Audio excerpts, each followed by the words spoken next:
दोस्तों हमारे भारत के हॉन्टेड प्लेसेस की जब बात होती है तो उसमें भानगढ़ किले का नाम सबसे ऊपर आता है।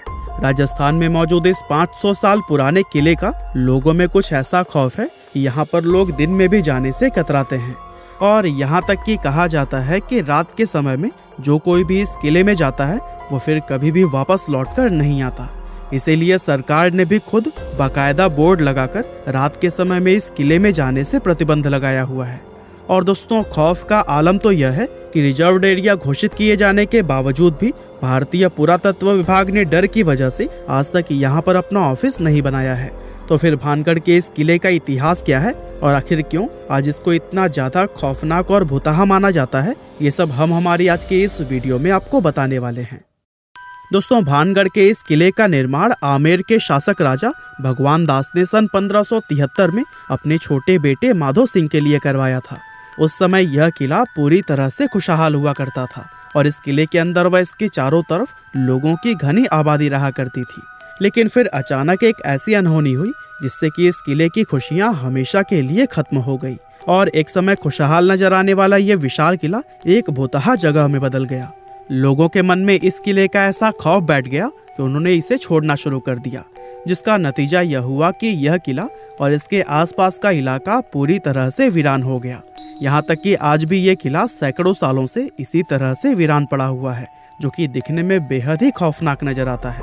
इसके बारे में लोग यह बताते हैं कि किले से लोगों के चीखने, चिल्लाने, रोने और घुंघरुओं की रहस्यमयी आवाजें आती हैं। साथ ही बहुत से लोग यह भी दावा करते हैं कि जो कोई भी इस किले में रात के समय गया है वो फिर कभी भी वापस लौटकर नहीं आया है। और यही वजह है कि दिन में भी बहुत कम लोग ही इस किले के अंदर जाने की हिम्मत कर पाते हैं।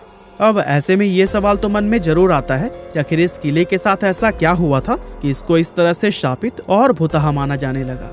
असल में इस किले के हॉन्टेड होने के पीछे लोगों द्वारा एक नहीं बल्कि कई अलग अलग कहानियां बताई जाती हैं, लेकिन उन सभी में सबसे फेमस, जिस पर लोगों द्वारा सबसे ज्यादा भरोसा किया जाता है, वो है राजकुमारी रत्नावती की कहानी।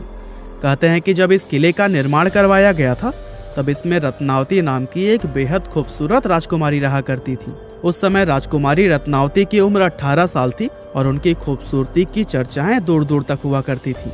उनकी सुंदरता की वजह से ही बहुत से अलग अलग सियासतों के राजकुमार उनसे शादी करने की इच्छा रखते थे, जिसके चलते अक्सर ही राजकुमारी रत्नावती के लिए शादी के प्रस्ताव आते ही रहते थे। लेकिन राजकुमारी ने तब तक किसी के भी प्रस्ताव को स्वीकार नहीं किया था। अब एक बार राजकुमारी अपनी कुछ सहेलियों के साथ खरीदारी के लिए बाजार गई हुई थी और बाजार में वो इत्र की एक दुकान पर रुकी और वहां से अपने लिए इत्र खरीदने लगी। इतने में ही उस दुकान से कुछ दूरी पर खड़े सिंघिया सेवड़ा नाम के एक व्यक्ति की नजर राजकुमारी पर पड़ी। सिंघिया सेवड़ा उसी राज्य का रहने वाला था और वो काले जादू का महारथी माना जाता था। राजकुमारी रत्नावती की सुंदरता को सिर्फ एक नजर में देखते ही सिंघिया उन पर पूरी तरह से फिदा हो गया और वो टकटकी लगाए राजकुमारी को घूरता रहा और उसी पल उसने अपने मन में यह तय कर लिया कि वो राजकुमारी को किसी भी कीमत पर हासिल करके रहेगा। अब चूंकि वो तंत्र मंत्र और काला जादू जानता था, इसीलिए उसने राजकुमारी के पसंद किए हुए इत्र की बोतलों में से एक बोतल चुपके से उठाई और उस बोतल पर कुछ तंत्र मंत्र करके उसे धीरे से वापस उसी जगह पर रख दिया। असल में वो अपने तंत्र विद्या की मदद से राजकुमारी को अपने वश में करना चाहता था और उसका ये प्लान काफी हद तक सफल भी हो गया, क्योंकि राजकुमारी ने उसे इत्र के साथ छेड़छाड़ करते हुए देखा भी नहीं था। और फिर राजकुमारी इत्र की शीशी लेकर अपने किले की तरफ वापस जाने लगी। साथ ही सिंघिया सेवड़ा भी छिप छिप कर राजकुमारी का पीछा करने लगा। हालांकि अभी राजकुमारी सिर्फ कुछ दूर पहुंची ही थी, तभी उनकी एक सहेली ने उन्हें बताया कि एक अनजान व्यक्ति ने इत्र की शीशी पर तंत्र मंत्र किया हुआ है। असल में राजकुमारी की उस सहेली ने सिंघिया सेवड़ा को इत्र की शीशी पर काला जादू करते हुए देख लिया था, लेकिन वो डर की वजह से दुकान में कुछ भी नहीं बोल पाई थी। अब राजकुमारी को जैसे ही काले जादू की बात पता चली तो उन्होंने वो इत्र की शीशी रास्ते में पड़े हुए एक विशाल आकार के पत्थर पर दे मारी। पत्थर पर पड़ते ही वो शीशी टूट गई और सारा इत्र उसी पत्थर पर बिखर गया। और दोस्तों इस तरह से इत्र पर किया गया वो काला जादू उस पत्थर में आ गया, जिसके बाद से वो पत्थर खुद ब खुद लुढ़कते हुए सिंघिया सेवड़ा की तरफ बढ़ने लगा। दरअसल सिंघिया ने उस इत्र पर ऐसा जादू किया था कि जो भी कोई उस इत्र को लगाता वो खुद ही उस तांत्रिक सिंघिया की तरफ खींचा चला आता। और चूंकि वो इत्र पत्थर पर लग गया था, इसीलिए वो पत्थर तेजी से उसकी तरफ ही बढ़ने लगा और पत्थर ने लुढ़कते हुए उस तांत्रिक सिंघिया को कुचल दिया, जिससे कि उसकी मौत हो गई।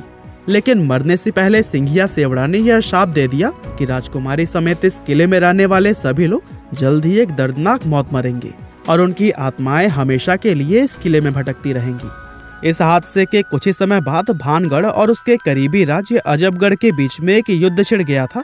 और दोस्तों, अजबगढ़ की सेना बहुत ही ज्यादा शक्तिशाली थी, जिसके चलते उनके सिपाही भानगढ़ के किले में घुस गए और किले में मौजूद हर एक पुरुष, महिला और यहाँ तक कि बच्चों को भी मौत के घाट उतार दिया, जिसमें कि राजकुमारी रत्नावती भी नहीं बच पाई थी।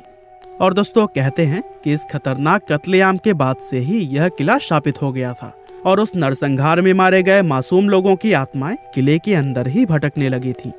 दरअसल किले के आसपास रहने वाले लोगों को अंदर से अजीब अजीब आवाजें आती थी और साथ ही किले की तरफ जाने वाले लोगों के गायब होने की घटनाएं भी अक्सर सुनने को मिलती रहती थी। और दोस्तों, इन सभी चीजों के चलते ही किले के आसपास रहने वाले लोगों ने भी अपनी बस्तियां छोड़कर दूसरी जगह पर रहना शुरू कर दिया और देखते ही देखते यह किला और इसके आसपास का इलाका पूरी तरह से वीरान हो गया। इसके अलावा दोस्तों, इस किले के भुतहा होने के पीछे एक और कहानी यह भी बताई जाती है कि जिस समय यह किला बनाया जा रहा था, तब इस किले की जमीन के पास ही बाबा बालकनाथ नाम के एक साधु रहा करते थे। और बाबा को जब इस किले के बनने की खबर मिली तो उन्होंने राजा भगवान दास के पास यह संदेश भिजवाया कि वे अपने किले को इतना ऊंचा न बनवाएं कि उसकी परछाई मेरी कुटिया तक पहुंच जाए। अब राजा भगवान दास ने बाबा की उस बात को गंभीरता से नहीं लिया और जब यह किला बनकर तैयार हुआ तो इसकी परछाई बाबा बालकनाथ की कुटिया तक पहुंच गई। और दोस्तों, उस परछाई को देखकर बाबा क्रोधित हो गए और गुस्से में उन्होंने श्राप दिया कि भानगढ़ पूरी तरह से तबाह हो जाएगा। और दोस्तों, बहुत से लोग आज यह भी मानते हैं कि भानगढ़ किले की यह हालत बाबा बालकनाथ के उसी श्राप की वजह से ही हुई है।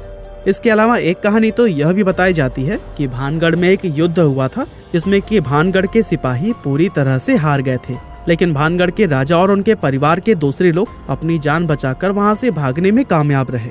अब चूंकि उन लोगों ने किले के अंदर अपना काफी सारा खजाना छिपाया हुआ था, इसीलिए दुश्मनों से उस खजाने को बचाने के लिए एक झूठ फैलाया गया कि यह किला पूरी तरह से शापित है और अगर कोई व्यक्ति इस किले में जाएगा तो उसकी तुरंत ही मौत हो जाएगी।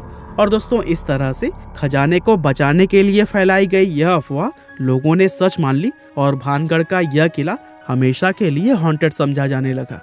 वैसे वजह चाहे जो भी रही हो, लेकिन इतना जरूर है कि इस किले को भुतहा बनाने में हमारी सरकार का भी काफी हाथ रहा है।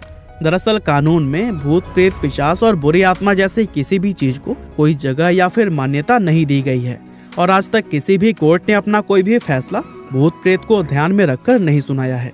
इसके बावजूद भी सरकार द्वारा किले के बाहर बोर्ड लगाकर उस पर लिखना कि रात में इस किले में जाना मना है और भारतीय पुरातत्व विभाग का यहाँ पर अपना ऑफिस न बनाना, ये सभी चीजें कहीं ना कहीं इस बात की तरफ इशारा करती हैं कि हमारी सरकार भी भूत प्रेत में विश्वास रखती है। और दोस्तों, सोचिए, जब सरकार की तरफ से ही ऐसे कदम उठाए जाएंगे तो फिर जाहिर सी बात है कि आम लोग तो इस किले को सच में ही शापित समझेंगे। वैसे आपको क्या लगता है, ये किला सच में भुतहा है या नहीं? और क्या आप लोग भूत प्रेत आदि में विश्वास रखते हैं? हमें कमेंट करके जरूर बताइएगा।